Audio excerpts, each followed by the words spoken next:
it is, even though it's not officially reported yet, but it has been known that the postponed joint military drills will resume in April.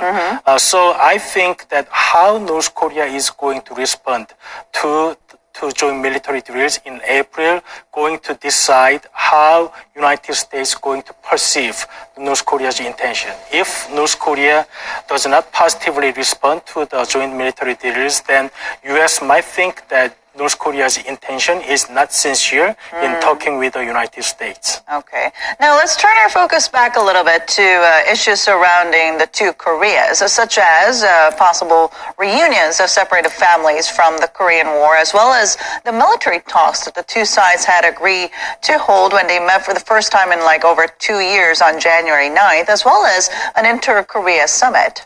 So maybe North Korea is not ready to come to the table for the denuclearization talks yet. But I think considering their gesture during the Pyeongchang Olympic Games, I think it's very likely that Kim Jong-un mentioned very generously from their perspective to South Koreans that they can have a family reunion after the Paralympics, so maybe during the April. So they are going to give some headache to South Korean government between like family reunion and joint military drills. So I think North Koreans and North Korean leader Kim Jong-un can give us the message about improving inter-Korean relations, but not about denuclearization. So I think we will get some positive news on inter-Korean relations, but other issues are very doubtful.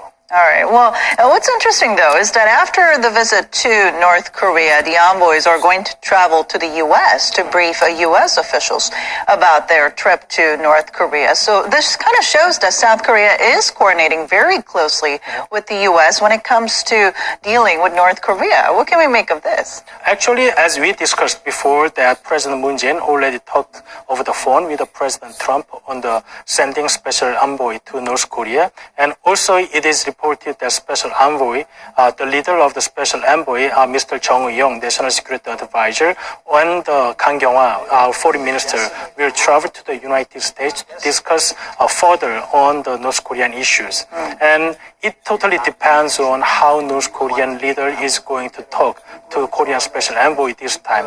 If we get any positive message from Kim Jong-un, then it's much easier for us to convince the United States that North Korea is ready for talk. Right. But if we don't get any positive message from Kim Jong-un, it's going to be very difficult for South Korean government to persuade U.S. that U.S. should talk with North Korea after Paralympics or in the near future. Now, you talked about the Paralympics, which is set to begin on March 9th, I believe. So what are the possibilities of us seeing North Korea possibly sending a high-level delegation again to the South for the event? So we cannot exclude the possibility yet because United States is going to send the Secretary of Homeland Security this time.